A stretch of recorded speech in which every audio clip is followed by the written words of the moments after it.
जय हिंद दोस्तों, स्वागत है आप सभी का एक नए वीडियो में। पिछले वीडियो में हम लोगों ने देखा था जो समांतर श्रेणी है क्लास 10th की 5वां चैप्टर जो है समांतर श्रेणी के जितने भी बेसिक फार्मूलाज हैं, बेसिक कॉन्सेप्ट है, पिछले वीडियो में हमने बताया था। इस वीडियो में हम लोग फुल्ली एनसीईआरटी सॉल्यूशन देखेंगे। तो आइए बिना देरी किए हुए देखते हैं। पहला क्वेश्चन है, इसमें सवाल पूछा गया है कि ये जो दिए गए कथन है, इस कथन को पढ़िए और इस कथन के अनुसार एक सीरीज लिखिए और उस सीरीज को जो देखिए वो समांतर श्रेणी में है या नहीं। तो आइए देखते हैं। क्वेश्चन है, प्रत्येक किलोमीटर के बाद का टैक्सी का किराया जबकि प्रथम किलोमीटर के लिए किराया 15 रुपया है और प्रत्येक किलोमीटर के लिए किराया 8 रुपया है। यानी कि प्रथम किलोमीटर अगर यदि कोई व्यक्ति जाता है तो उसको 15 रुपया लगता है और जैसे ही अगले किलोमीटर जाएगा तो 15 रुपया प्लस 8 रुपया बढ़ जाता है हर किलोमीटर के लिए। यानी कि पहला किलोमीटर के लिए 15 रुपया और दूसरा किलोमीटर के लिए 23 रुपया। इसी प्रकार से तीसरा किलोमीटर के लिए कितना हो जाएगा, 23 प्लस 8 यानी कि 31 रुपया। 31। इसी प्रकार से अगर यदि देखा जाए तो चौथे किलोमीटर के लिए कितना हो जाएगा, 31 प्लस 8 यानी कि 39 रुपया। ठीक, अब यहाँ से देखते हैं ये सीरीज बना 15, 23, 31, 39। तो ये सीरीज एपी में है या नहीं, तो देखते हैं। यहाँ से अगर यदि डिफरेंस निकालेंगे तो दूसरा पद माइनस पहला पद का तो 8 आता है। यहाँ से कितना आता है, यहाँ से भी 8 आता है, यहाँ से भी कितना आता है तो 8 आता है। यानी कि डी जो सार्व अंतर है वो बराबर है 8 है, वो समान है। इसका भी 8, इसका भी 8, इसका भी 8। यानी इसका मतलब है ये दिए गए कथन किस में है, समांतर श्रेणी में है, एपी सीरीज में है, एपी में है। तो आइए दूसरा क्वेश्चन देखते हैं हम। दूसरा क्वेश्चन है, किसी बेलन में उपस्थित हवा की मात्रा जबकि वायु निकालने वाला पंप प्रत्येक बार बेलन की शेष हवा का 1/4 भाग बाहर निकाल देता है। यानी कि मान लेते हैं पहला भाग जो कितना है वो 1 है, वो 1 है। दूसरा भाग कितना हो जाएगा, बोला है कि 1 का जो है 1/4 भाग निकाल दिया। 1 माइनस 1 का 1/4 मतलब 1/4 निकाला और यहाँ से बच गया कितना, यहाँ से बच गया 4, ऊपर में आ गया 4 से भाग देंगे, 1 से भाग देंगे तो 4 यानी 4, 4 माइनस 1 यानी हो गया 3 बच गया। यानी कि 3/4 हुआ। दूसरा भाग कितना बचा, 3/4। अब तीसरा भाग क्या होगा, 3/4 में निकालना है। यानी कि 3/4 जो शेष भाग बचा है 3/4 में से किसको घटाएंगे, 3/4, 3/4 माइनस 3/4 का 1/4 यानी कि x का 1/4 यानी कि 3/16 निकालना पड़ेगा। यहाँ से आ गया 16, 4 चौक 4 तिया 12, 12 माइनस 3, यहाँ से आ गया 9/16। यहाँ से बचा कितना, 9/16। यानी कि पहला भाग 1, दूसरा भाग 3/4, तीसरा भाग हो गया 9/16। तो आइए 3 से 3 पद ही निकालेंगे, इसी में से हम लोग देख लेंगे। यहाँ से अगर यदि डिफरेंस देखते हैं तो यहाँ से डिफरेंस आ गया हम लोगों का कितना आ गया, तो 1/4 आ गया। और यहाँ से देखते हैं तो ये डिफरेंस आप लोगों को इसमें कन्फ्यूजन नहीं होना है। दूसरा पद माइनस तीसरा पहला पद होता है, इस दोनों का डिफरेंस निकालेंगे, तीसरा पद माइनस दूसरा पद होगा। ऐसा नहीं कि इसमें से घटाना है, अगले पद से पहले पद को घटाना पड़ता है। तो यहाँ से देखते हैं, यहाँ से आ गया 16 एलसीएम आ गया। 4 से भाग देंगे 4, 4 तिया 12, 12 और यहाँ से 9 आ जाएगा। 9 12 माइनस 9 कितना हो जाएगा, 3। यानी कि इसका जो सार्व अंतर है डी है 1/4 आया और 3/16 आया, ये दोनों बराबर तो नहीं है।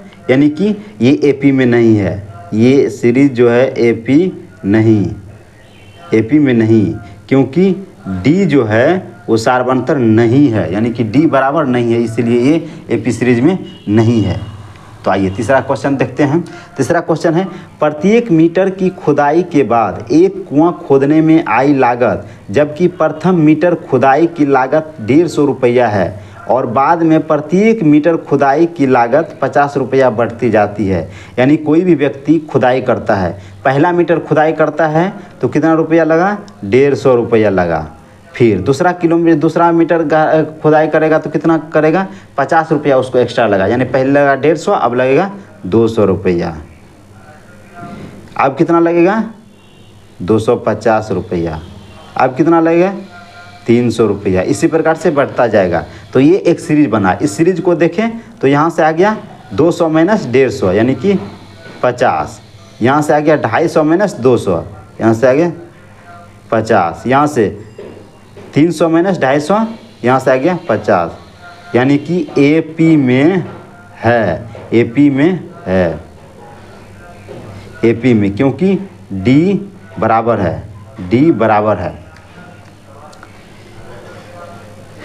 तो आइए चौथा क्वेश्चन देखते हैं।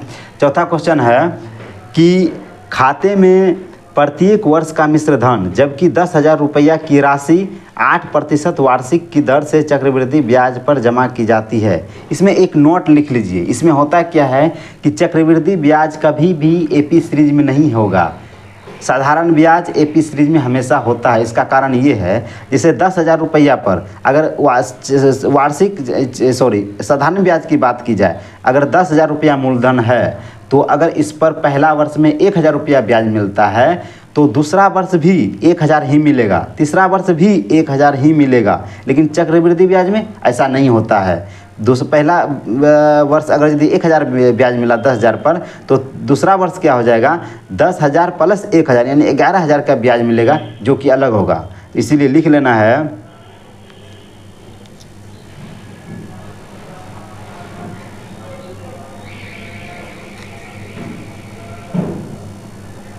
चक्रवृद्धि ब्याज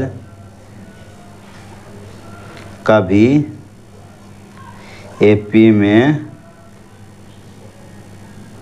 नहीं होगा। नोट नंबर दूसरा में लिख लीजिएगा। ये 1 हो गया, ये हो गया 2।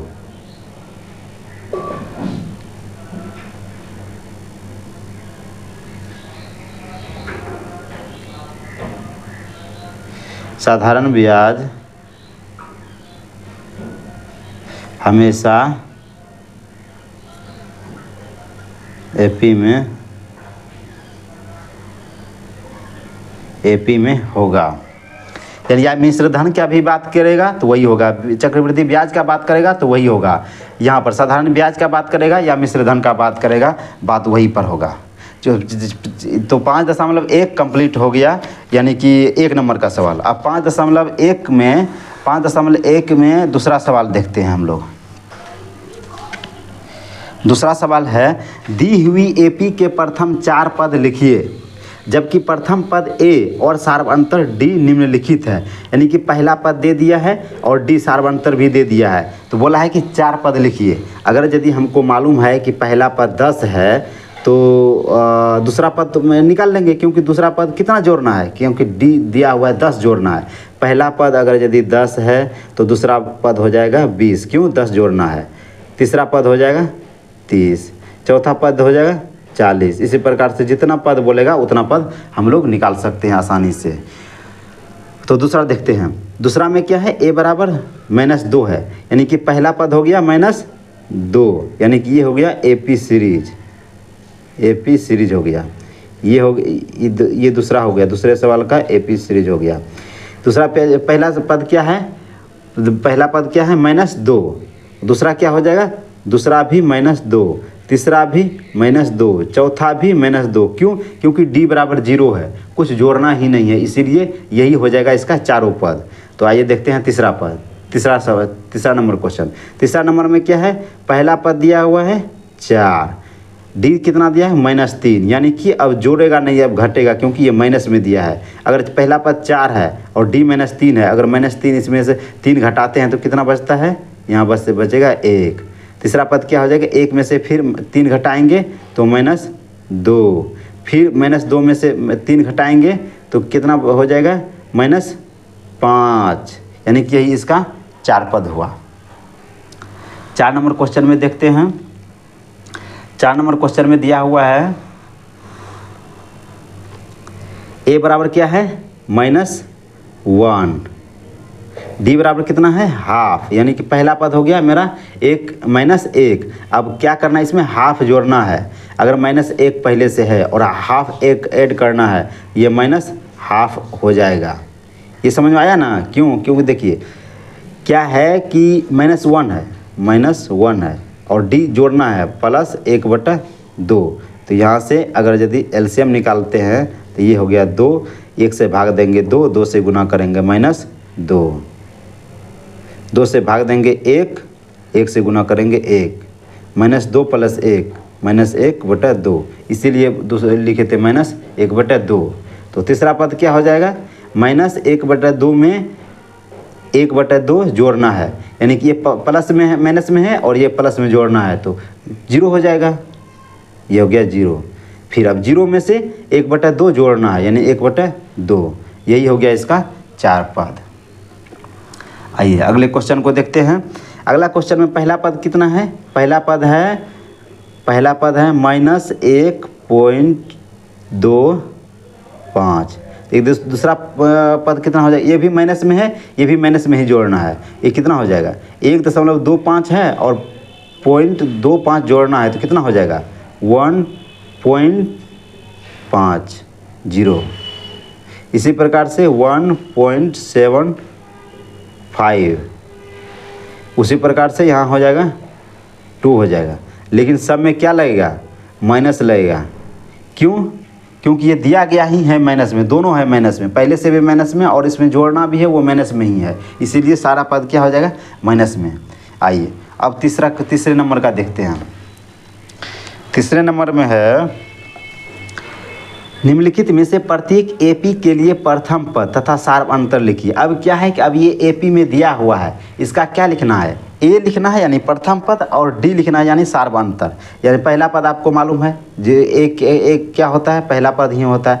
यहाँ से देखा जाए तो ए बराबर हो गया 3, डी बराबर क्या हो जाएगा, डी बराबर हो जाएगा, यहाँ से अगर यदि आप अंतर निकालते हैं तो 1 - 3, यहाँ से आ गया -2, यहाँ से घटाते हैं -1 यानी क्यों यहाँ पर कैसे होगा, क्योंकि -1 है और इसमें घटाएंगे 1, तो घटा दिए 1, तो -1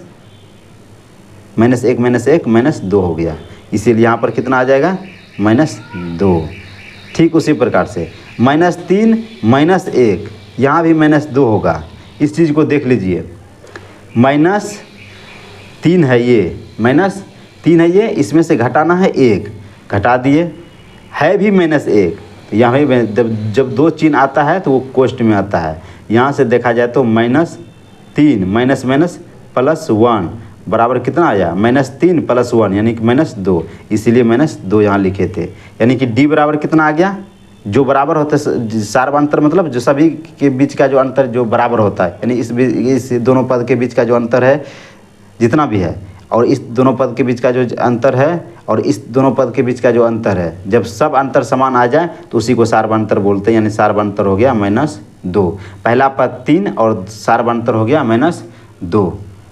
इसी प्रकार से अगर यदि 2 नंबर में देखते हैं तो ए बराबर क्या आ गया, ए बराबर हो गया -5 और इसका सारवंतर कितना हो गया -1 और इसको घटाएंगे, यहाँ से कितना आ गया 4, क्योंकि ये तो प्लस हो जाएगा, और यहाँ से 3 माइनस, ये पहले से भी माइनस है और एक माइनस लगाएंगे, यहाँ से भी आ जाएगा 4, यहाँ से 7 - 3 बराबर 4, यानी कि यहाँ से देखा जाए तो डी बराबर कितना आ गया, डी बराबर हो गया 4।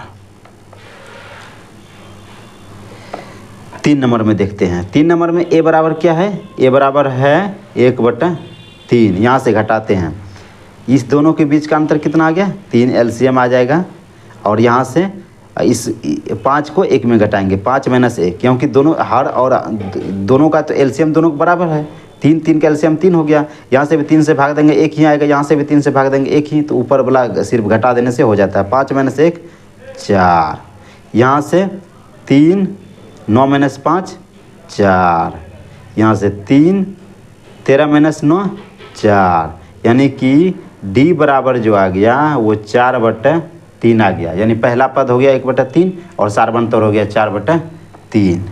इसी प्रकार से लास्ट सवाल देखते हैं इस 2 नंबर का। यहाँ से पहला पद क्या आ गया, पहला पद तो कोई दिक्कत ही नहीं है 0.6, दूसरा पद क्या हो, डी सारवंतर क्या हो जाएगा, आइए देखते हैं। 1.7 में से अगर 0.6 घटाएंगे तो यहाँ से बच जाएगा 1.1, क्योंकि 0.7 में से 0.6 घटाएंगे तो 0.1 बचा और 0.1 इस साइड 1 है। अगर इसको बेहतर तरीके से और समझना चाहते हैं तो देखिए 1.7 दशमलव की सीधा में 6 लिखेंगे, इधर 0 लिखेंगे, इसको घटाते हैं। 7 में से 6 गया 1.1 में से 0 गया 1.6, यही मैं यहाँ पर लिखा हूँ। इसी प्रकार से यहाँ से देखें तो यहाँ से 8 - 7 1 दशमलव का दशमलव, 2 में से 1 गया 1 यानी 1.1। यहाँ से देखा जाए 9 में से 8 गया 1 दशमलव का दशमलव, 3 में से 2 गया 1 यानी कि D बराबर कितना आ गया, D बराबर हो गया 1.1 यानी कि 5.1 का जो है 1 और 2 नंबर का क्वेश्चन जितना भी है सब हो गया। अब 3 नंबर का जो है ये वीडियो लंबा हो जाएगा, इसीलिए 3 नंबर का सवाल में लगभग 15 सवाल है, इसीलिए उसको एक लंबा वीडियो होगा, उसमें लंबा वीडियो हो जाएगा। इसीलिए अगले वीडियो में हम लोग देखेंगे 3 नंबर के सवाल। और एक ज़रूरी इंपॉर्टेंट सूचना है, अगर यदि आप लोगों को मेरा सॉल्यूशन समझ में आता है या फिर आप लोगों को लगता है कि कुछ इसमें सुधार करने की ज़रूरत है तो आप लोग लाइक करिए और कमेंट करिए ज़रूर, और आप लोगों को रिस्पांस दिया जाएगा। और जो भी कमी इसमें होगी आप लोग अगर यदि सुझाव दीजिएगा तो इसमें सुधार किया जाएगा। तब तक के लिए धन्यवाद।